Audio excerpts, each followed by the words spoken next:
ಹಂಗೇನಿಲ್ಲಲ್ಲ, ಯಾರಂದ್ರೆ ಹಂಗೆ ಅಪರಾಧ ಅಂತ. ಅಲ್ಲ, ಯಾಕೆಂದ್ರೆ ಹೋರಾಟಗಾರರನ್ನ ಬಂಧಿಸಿ 15 ದಿನ ನ್ಯಾಯಾಂಗ ನೋಡಿ ಸರ್, ಒಂದು ಹೋರಾಟ ಮಾಡೋದಕ್ಕೆ ನಮ್ಮ ಬೆಂಬಲ ಇದೆ ಅಂತ ನಾನು ಅವತ್ತೂ ಹೇಳಿದ್ದೀನಿ, ಇವತ್ತೂ ಹೇಳ್ತೀನಿ.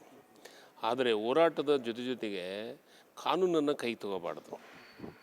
ನೀವು ಕಾನೂನನ್ನು ಕೈ ತೊಗೊಳೋದು ಬಿಟ್ಟು, ಕಾನೂನು ಕೈ ತೊಗೊಂಡ್ಬಿಟ್ಟು ಸರ್ಕಾರಕ್ಕೆ ಕೇಳಿ, ಹೋರಾಟ ಮಾಡ್ತಾಯಿದ್ದೀವಿ, ಇಂಥ ವಿಷಯಕ್ಕೆ ಇಟ್ಕೊಂಡು ಹೋರಾಟ ಮಾಡ್ತಾಯಿದ್ದೀವಿ ಅಂತ ಸರ್ಕಾರ ಗಮನಕ್ಕೆ ತರಲಿ. ನಿಶ್ಚಿತವಾಗಿ ಈಗ ನೋಡಿ, ಕನ್ನಡದೊಳಗೆ ನಾವು ಏನೋ ಇದನ್ನು ಬರಿಬೇಕಂತ ಈಗಾಗಲೇ ನಿರ್ಧಾರ ಮಾಡಿದ್ದೀವಿ. ಬೋಲ್ಡ್ಗಳನ್ನು ಮಾಡಬೇಕು 60-40 ಅಂತ. ಹೌದಾ? 60-40 ಅಂತ ಮಾಡ್ತೀವಿ ಅಂದಮೇಲೆ ನೀವು ಹೋರಾಟ ಮಾಡಿ, ನಮಗೆ ಗಮನಕ್ಕೆ ತಂಬನ್ನಿ. ಆದರೆ ಕಾನೂನು ಕೈ ತೊಗೊಳೋದಿದೆಯಲ್ಲ, ಅದು ದೊಡ್ಡ ಅಪರಾಧ. ಕಳೆದ 3 ತಿಂಗಳಿಂದನೂ ಅವರು ಕನ್ನಡ ಬಂದಿದ್ರು, ನಾವು ಕನ್ನಡದ ಬೋರ್ಡ್ಗಳನ್ನ ಕಿತ್ತಾಕ್ತೀವಿ ಅಂತ ಹೇಳಿದ್ದಾರೆ. ಕಳೆದ ಮುಂದಿನ ತಿಂಗಳಿಂದ ಒಂದು 3 ದಿನದ ಹಿಂದೆನೂ ಹೇಳಿದ್ದಾರೆ. ಅದು 3 ದಿನದ ಹಿಂದೆ ಸರ್ಕಾರ ಒಂದು ಆದೇಶ ಮಾಡುತ್ತೆ, ಫೆಬ್ರವರಿಗೆ ನಾವು ಅದನ್ನ ಹೌದು, ತೆರವುಗೊಳಿಸ್ತೀವಿ. ನಾವೇ ಮಾಡಿದ್ದೀವಿ. ಆದರೆ ಅವರು ನಾವು ಸರ್, ಈಗ ಒಂದು ಕರೆ ಕೊಟ್ಟಿದ್ರಲ್ಲ, ಅದಕ್ಕೊಂದು ರೀತಿ ನಿಯಮಗಳು ಇದ್ದಾವೆ. ಈಗಾಗಲೇ ನಾವು ಸರೋಜಿನಿ ಮಹಿಷಿ ವರದಿಯನ್ನು ಜಾರಿ ತರಬೇಕಂತ 2 ಅಧಿವೇಶನದೊಳಗೆ ಪಾಸ್ ಮಾಡಿದ್ದೀವಿ ಬಿಲ್ಲು. ಲೋಕಸಭಾದ ಇದು ವಿಧಾನಸಭೆಯೊಳಗೂ ಮತ್ತು ವಿಧಾನ ಪರಿಷತ್ನಾಗ ಪಾಸ್ ಮಾಡಿದ್ದೀವಿ. ಅದಾದಮೇಲೆ ರೂಲ್ಸ್ ಫ್ರೇಮ್ ಮಾಡಬೇಕು.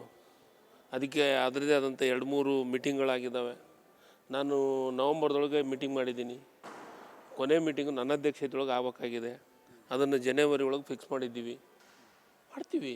ನಾವು ಹೋರಾಟ ಮಾಡೋಕ್ಕೆ ಕನ್ನಡ ಜಲ ನೆಲದ ಬಗ್ಗೆ ಬಂದದ್ನಾಗ ನಾನೆಂದೂ ಕಾಂಪ್ರಮೈಸ್ ಆಗೋದಿಲ್ಲ. ಕಾಂಪ್ರಮೈಸ್ ಆಗೋಂಥ ಪ್ರಶ್ನೆ ಬರೋಂಗಿಲ್ಲ.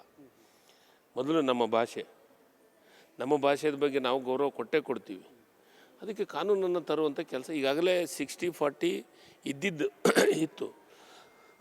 ಆದರೆ ಅದನ್ನು ಭಾಳ ಕಠಿಣವಾಗಿ ಸ್ಟ್ರಿಕ್ಟಾಗಿ ಫಾಲೋ ಮಾಡೋಕ್ಕೆ ಕೆಲವೊಂದಿಷ್ಟು ಕಾನೂನುಗಳು ತೊಡಕುಗಳಿದ್ದು. ಈಗ ನೀವು ಅದನ್ನು ಮಾಡಿದ ಮೇಲೆ ಅವ್ರ ಮ್ಯಾಗ ಒಂದು ನೋಟಿಸ್ ಕೊಟ್ಟರೆ ಅದಕ್ಕಿಂತ ಏನೂ ಆಗೋಲ್ಲ.